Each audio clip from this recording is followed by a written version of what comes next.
My fiancée declared, "My ex is coming to our party. Be cool or it's over." I replied, "I'll be very cool."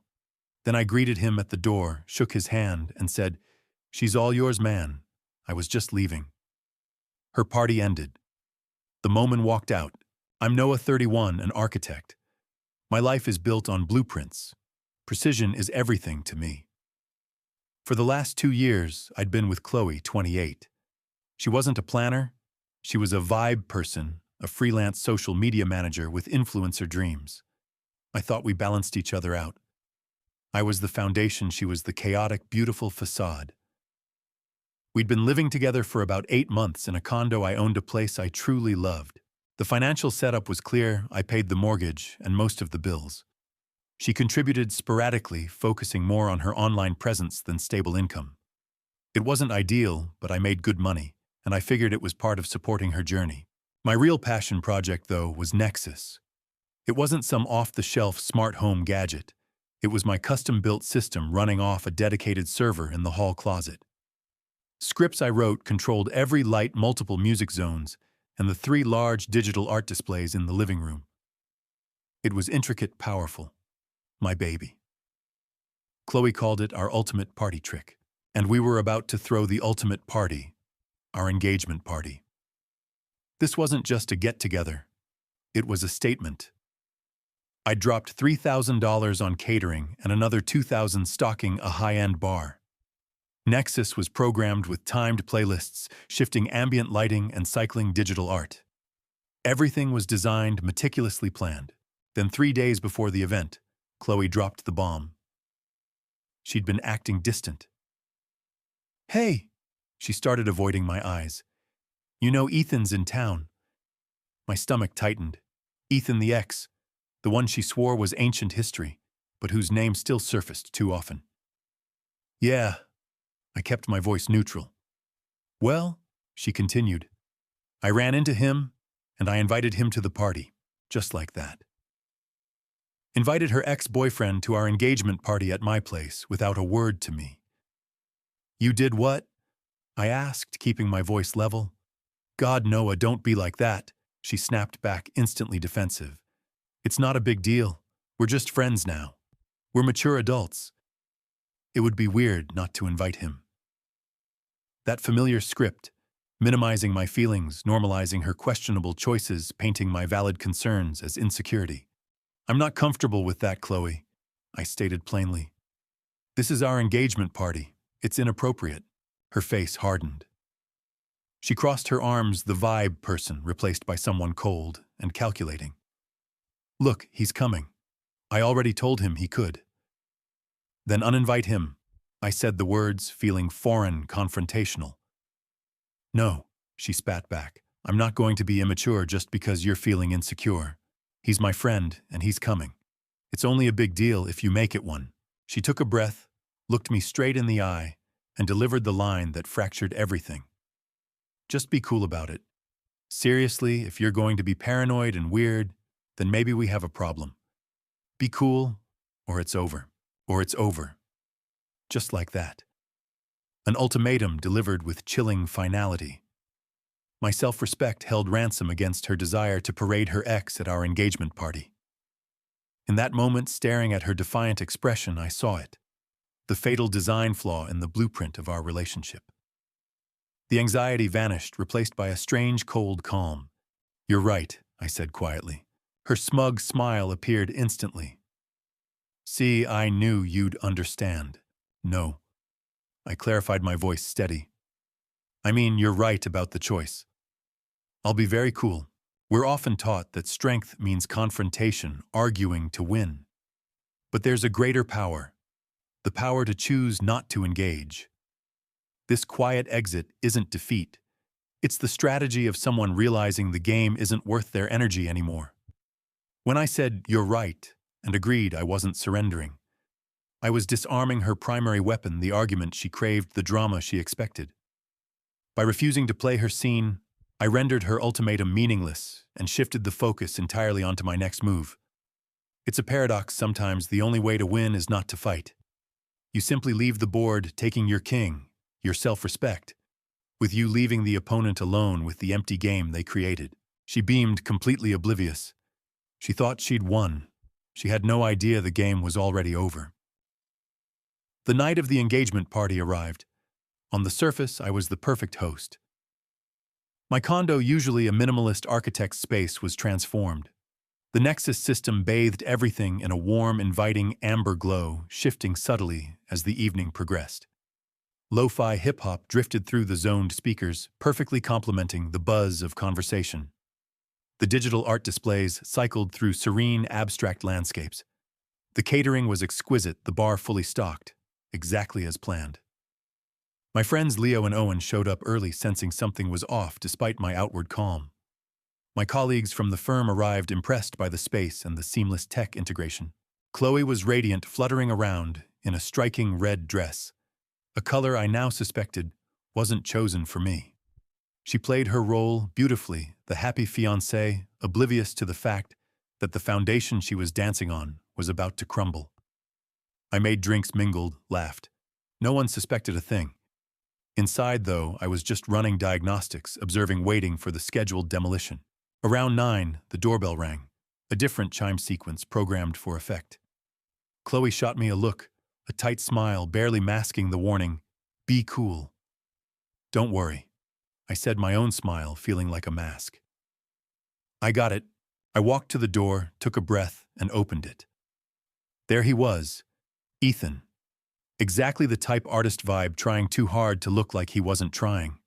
He looked genuinely awkward, caught in the crossfire he likely didn't fully understand yet. Hey. Noah, I'm Ethan. Showtime." I plastered on my biggest host grin. "Ethan, welcome, man. So glad you could make it. Chloe's been dying to see you." I grabbed his hand, shook it firmly, maybe held it a fraction too long. He mumbled something about a great place. "Thanks," I beamed. "We love it." Chloe glided over, then all bright eyes and forced enthusiasm. "Ethan, you made it." She pulled him into a hug that lingered, her hand resting on his back just a touch too familiarly. He kissed her cheek. I watched them, these mature adults, my smile unwavering. Then I turned to Chloe, keeping that smile locked. "Well, he's here," I announced loud enough for those nearby to hear. "My job is done. You two have fun." I walked past her towards the entryway coat hook, grabbing my jacket. Her smile evaporated. What are you doing, Noah? Stop being dramatic. People are here." "I'm not being dramatic," I said, slipping my phone into my pocket, making sure she saw. I turned to Ethan, who looked utterly lost. "She's all yours, man," I said clearly. "I was just leaving." "Leaving," Chloe hissed, her voice low and sharp. "Noah, get back here right now." But I was already walking out the door. Leo and Owen caught my eye across the room. They knew me. They saw the finality in my posture. As I stepped into the hallway, I heard the door open behind me. Noah, what the hell? It was Leo. Owen was right beside him. "It's over," I said, simply hitting the elevator button. "She gave me an ultimatum. I took it. Let's get a drink." Leo glanced back at my open apartment door, the perfect party still humming within. "Dude," he started, gesturing back. "What about all this?" "Not my party anymore," I said as the elevator doors opened. "Not my problem." My other friends, my colleagues, they saw me leave. They saw my two best friends leave with me. No scene, no yelling, just gone. The host had abandoned the building. The foundation had just walked out. As the elevator descended, Leo and Owen were silent, watching me. I pulled out my phone, the sleek interface of the Nexus app glowing in the dim light. My thumb hovered over a script I'd coded years ago, half as a joke, half as a fail-safe system, shutdown, blackout.sh. I'd built the system. I knew its kill switch. I tapped execute. Back upstairs, according to Leo's later slightly odd retelling, the effect was instantaneous and brutal. Mid-beat, the curated lo-fi hip-hop just died. Dead silence fell, amplifying the awkwardness 100-fold.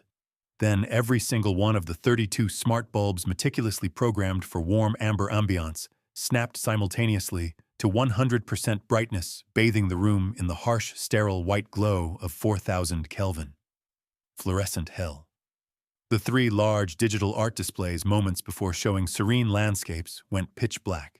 The 30 or so remaining guests froze, blinking in the sudden morgue-like glare. Chloe apparently shrieked, then started frantically stabbing at the elegant wall-mounted touch panels, now just dead plastic rectangles. She had no control. She never really had control. Ethan, ever the insightful artist, just looked around, bewildered, and mumbled, "Whoa, weird." He was a passenger just like her. My colleagues, my friends, the ones who were my guests, saw their cue. The sudden shift from sophisticated party to interrogation room was their perfect exit strategy. Wow, look at the time. Got an early start tomorrow. Think my cat's sick again. Within 10 minutes, every single person connected to me was gone, leaving Chloe and her crew behind. The final picture Leo painted was pure poetic justice. Chloe, Ethan, and maybe 4 of her friends standing shell-shocked in a silent, blindingly white apartment, surrounded by rapidly cooling, very expensive catering. The party wasn't just over. It was surgically neutralized. My phone immediately started buzzing, vibrating against the bar top where Leo, Owen, and I had settled in for whiskey. Text after text from Chloe. "Turn it back on. Now, Noah. This isn't funny, Alex. You are a childish a-hole. Turn the lights back on. You ruined it. You ruined everything." I let them pile up for a minute. Took a slow sip of my drink, then typed one final reply. "You told me to be cool, or it's over. I chose over. Please have your things out of my apartment by the end of the month." Then I blocked her number. Blocked her texts, blocked her calls, severed the connection. I raised my glass to Leo and Owen. "To being cool," I said. We clinked glasses, the satisfying sound echoing slightly in the quiet bar. The storm had passed, leaving behind a cold, clear certainty. The initial satisfaction of the blackout faded quickly, replaced by the tedious reality of the situation. You see, kicking someone out, even someone who betrayed you in your own home, isn't like the movies, especially when they've been there a while. Legally, Chloe wasn't a tenant on the lease, but she had established residency as a long-term guest. I couldn't just change the locks and toss her stuff onto the street. There were procedures, rules, and Chloe, it turned out, intended to exploit every single one. She dug in her heels, refusing to leave the condo. Her texts turned vile, calling me a sociopath, a controlling psycho. Then her mother, Denise, called again, the enabling voice trying a different tactic. "Noah, honey, Chloe's beside herself. You owe her some compassion. She put her heart into decorating that place for you both. Her heart 3 throw pillows and a scented candle." Right. I reminded Denise that Chloe had chosen this path with her ultimatum and hung up. Then came Chloe's truly malicious move. She contacted building management. Mr. Harrison, feeding him a story about how I was unstable, had abandoned the property, and she feared for her safety. She actually requested they change the locks, locking me out of the condo I owned. Harrison called me immediately. "Noah," he sighed. "It's Alex. I know the lease is in your name. She's claiming you're dangerous." I calmly explained the situation, the ultimatum, the ex, the party, her refusal to leave, and the fact that Ethan, an unauthorized guest, was now apparently living there. Harrison understood, but warned me it was getting messy. But Chloe underestimated me. I'm an architect. I deal with contracts, regulations, and unforeseen complications daily. While she was playing emotional games, I was consulting my lawyer and drawing up legal blueprints. Then something unexpected happened. Ethan contacted me. He sounded panicked. Apparently, Chloe's drama was spiraling and he wanted out. He admitted she'd been feeding him lies about our relationship for months, saying we were basically roommates, that I was emotionally distant, controlling with money, and that she was planning to leave me soon anyway. He forwarded me the screenshots. Proof. Cold, hard evidence of her calculated deception, her lining up a backup plan long before the party. It wasn't a spur-of-the-moment mistake. It was premeditated. That knowledge hardened something inside me. Any lingering doubt, any shred of misplaced sympathy evaporated. With the evidence secure, I moved forward. Step 1, I hired a process server. $150 for a legally documented 30-day notice to quit delivered right into Chloe's hands. No more texts she could ignore. The legal clock was officially ticking. Step 2, retrieving my essential property. My Nexus server, my $5,000 workstation, my $900 espresso machine, and my $2,000 bar collection. I informed Chloe via certified mail, lawyer's advice, that I would be arriving with a police escort, a civil standby at 10 a.m. on Friday to retrieve personal items. She was legally required to grant access. Friday morning, 2 officers met me in the lobby. "Civil standby for Noah?" one asked. "Let's go." We went up. I inserted my key, but the deadbolt was engaged from inside. The officer knocked firmly. "Ma'am, police department. You need to open the door. The legal resident is here to retrieve personal property." A long pause, then the door creaked open. There stood Chloe, wrapped defiantly in my bathrobe hair, a mess, and behind her, lounging shirtless on my $6,000 sofa, Ethan. The sheer, unadulterated entitlement stunned even the cops. "You can't just barge in here," Chloe shrieked. The female officer sighed, a sound that conveyed years of dealing with this exact brand of nonsense. "Ma'am, his name is on the deed and the mortgage documents. Yours isn't. He's allowed to be here. We're just ensuring this stays civil.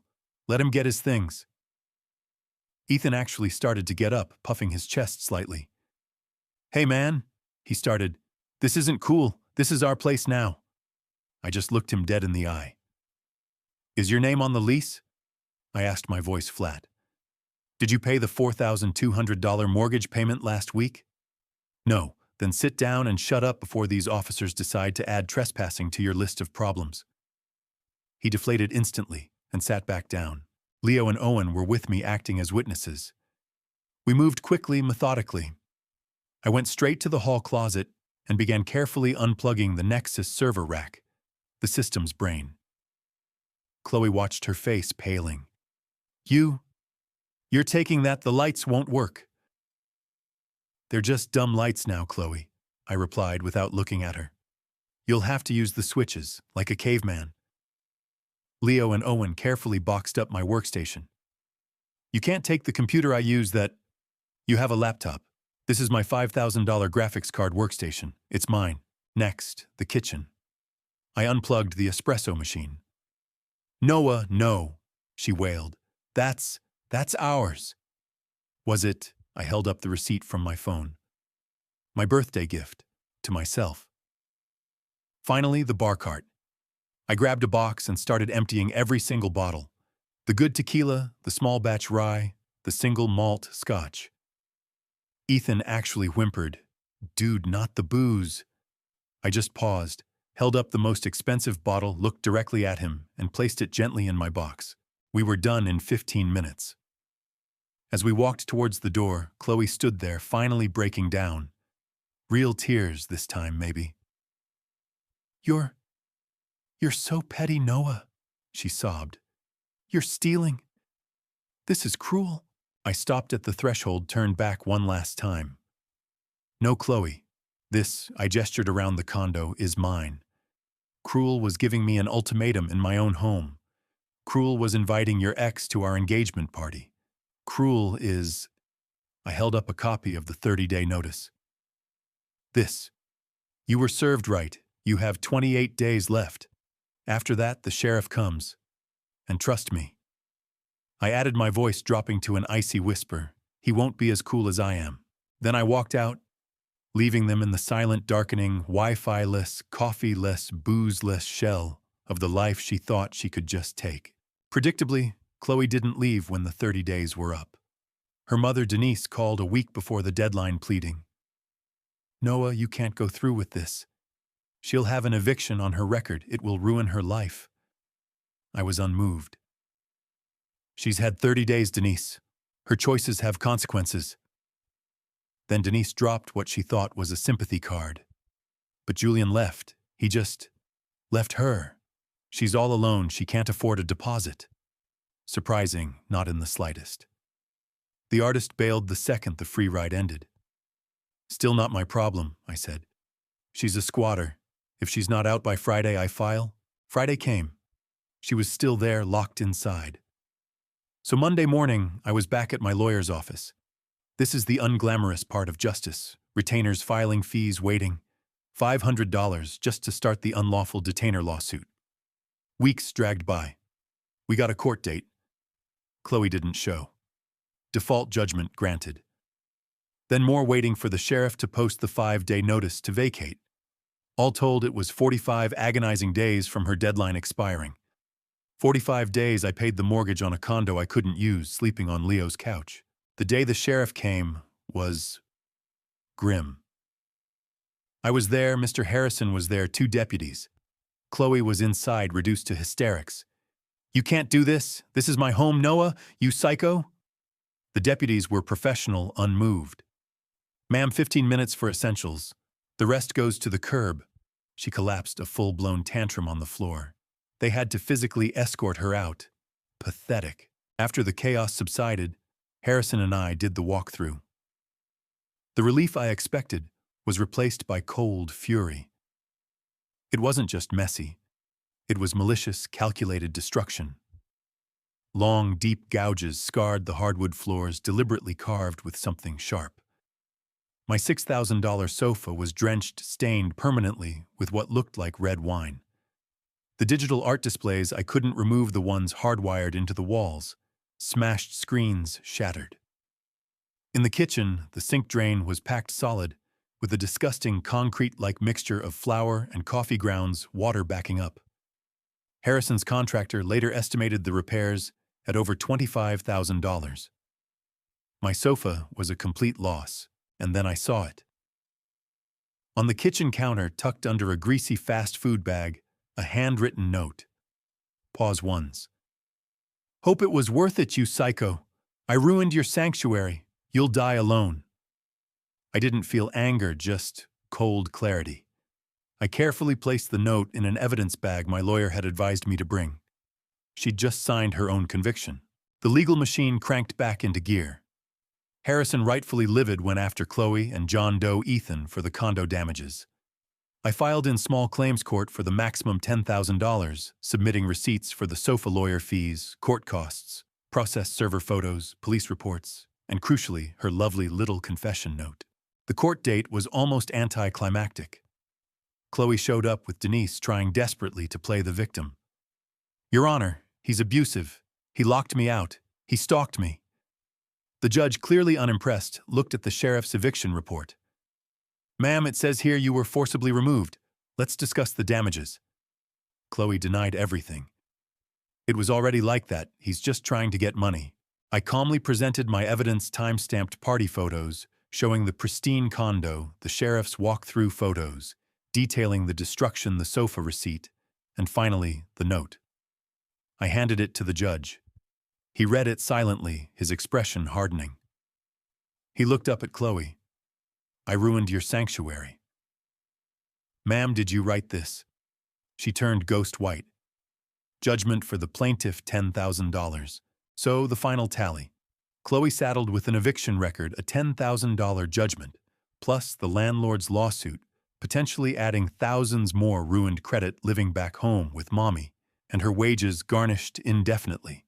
Ethan also named in the landlord's suit, his brief fling leaving a permanent mark on his record. Me out thousands in legal fees and replacement costs, but finally irrevocably free. My condo is quieter now. I didn't replace the Nexus system, enjoying the simplicity of dumb bulbs and silence. This whole ordeal brings up a question, though. What if I hadn't won in court? What if the note wasn't found, or the judge hadn't ruled in my favor? Would my decision to leave to enforce that boundary still have been the right one? Absolutely, yes. We often judge choices by their outcomes. The win, the money recovered. But the real value wasn't the $10,000. It was in the moment I chose my self-respect over her toxic ultimatum. The true victory wasn't sealed in the courtroom. It happened the second I walked out that party door, refusing to be devalued. Reclaiming my peace, defending my boundaries, that was the win. The court judgment, that was just a bonus, a welcome but secondary consequence. She thought I was weak, easily controlled. She wanted to see if I'd blink. I didn't. So what's the takeaway from all this chaos? It's simple, really. When someone forces you to choose between their demands and your self-respect, the only winning move is to protect your boundaries, even if it means shutting everything down. You build your life on a solid foundation, and you don't let anyone compromise its integrity with ultimatums and disrespect. Have you ever had to make a hard choice like that, a moment where you had to protect your peace even if it was difficult? What was the shutdown moment for you? Let me know down in the comments.